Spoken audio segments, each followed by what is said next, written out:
Rajasthan सूजस daily bulletin में आपका स्वागत है। आज 14 सितंबर 2022 की सूजस हम पढ़ने जा रहे हैं।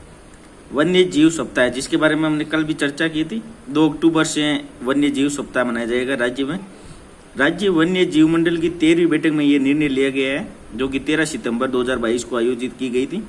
नेक्स्ट है हिंदी सेवा पुरस्कार।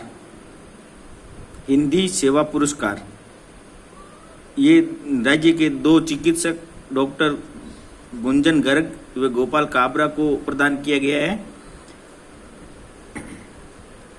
ये पुरस्कार राष्ट्रीय हिंदी भाषा दिवस 14 सितंबर को आयोजित होने वाले राज्य स्तरीय समारोह में प्रदान किया गया।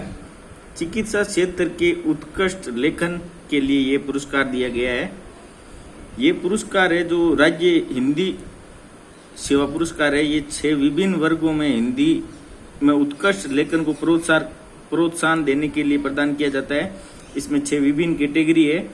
लेखक, दूसरी है विज्ञान व तकनीक, तीसरी है विधि, चौथी है पत्रकार, 5वीं है साहित्यकार, छठी है कृषि।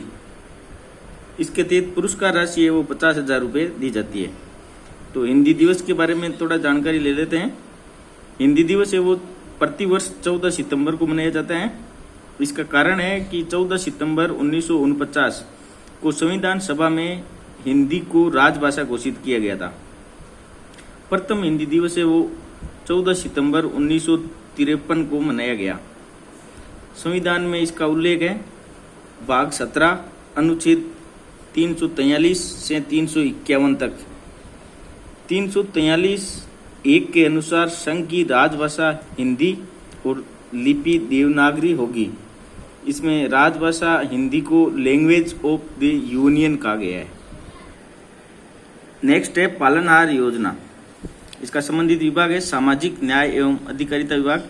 इसका उद्देश्य है राज्य के अनाथ अथवा ऐसे बच्चे जिन्हें देख रेख और संरक्षण की आवश्यकता है, तो इनके लिए सरकार है जो उन्हीं के परिवार से संबंधित समुचित देखरेख, संरक्षण एवं शिक्षा के लिए सरकार की ओर से आर्थिक सहायता प्रदान की जाएगी।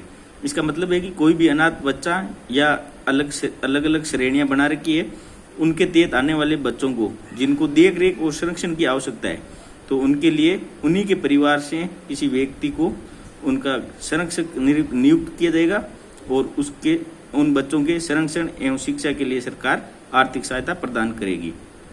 इसमें जो अलग अलग कैटेगरी है, तो लाभान्वित श्रेणियों में अनाथ बालक एवं बालिकाएं, मृत्युदंड या आजीवन कारावास प्राप्त माता पिता के बच्चे, पेंशन प्राप्त कर रही विधवा माता के बच्चे, अधिकतम एक समय में 3 बच्चे हो सकते हैं। इसमें परित्यक्ता, तलाकशुदा ये भी शामिल है। पुनर्विवाहित विधवा माता के बच्चे भी शामिल है। HIV या एड्स पीड़ित माता पिता के बच्चे इसमें शामिल है। कुष्ठ रोग जीवाणु जनित होता है, इस कुष्ठ रोग से पीड़ित माता पिता के बच्चे भी इस कैटेगरी में शामिल है। और सिलिकोसिस पीड़ित माता पिता के बच्चे भी इस कैटेगरी के तहत शामिल है। तो यहाँ इंपॉर्टेंट है कि इसमें 3 रोग दे रखे हैं, एड्स, दूसरा कुष्ठ रोग और तीसरा सिलिकोसिस। तो इन तीनों रोगों से पीड़ित माता पिता के बच्चे शामिल है। तो अन्य कोई चौथा देख के ऑप्शन दिया जा सकता है।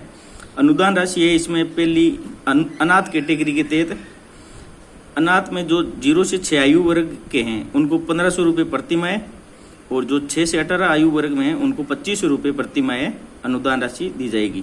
और अन्य जितनी भी श्रेणियाँ हैं उनमें 0 से 6 वर्ष आयु वर्ग के बालकों को 500 रुपये प्रति माह और 6 से 18 वर्ष के बालकों को 1000 रुपये प्रति माह दिया जाएगा। नेक्स्ट और आज का अंतिम बिंदु है ग्रीन कॉरिडोर एनर्जी कॉरिडोर।